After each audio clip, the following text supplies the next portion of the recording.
Western LaSalle County in north central Illinois, Lee County in north central Illinois, Ogle County in north central Illinois, Winnebago County in north central Illinois, until 7 o'clock p.m. At 5:48 p.m., a line of severe thunderstorms was located along a line extending from 42 miles west of Winslow to 27 miles west of Winslow to 16 miles west of Shannon to Emerson to Sheffield, and moving northeast at 55 miles per hour. Hazard, 70 miles per hour wind gusts. Source, radar indicated. Impact, expect considerable tree damage. Damage is likely to mobile homes, roofs and outbuildings. Severe thunderstorms will be near Tonic around 6 o'clock p.m. Oglesby around 6:05 p.m. Peru and Utica around 6:10 p.m. Forest at around 6:15 p.m.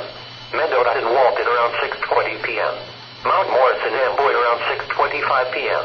Other locations in the warning include Lofton, Cedar Point, Milford, Monmouth,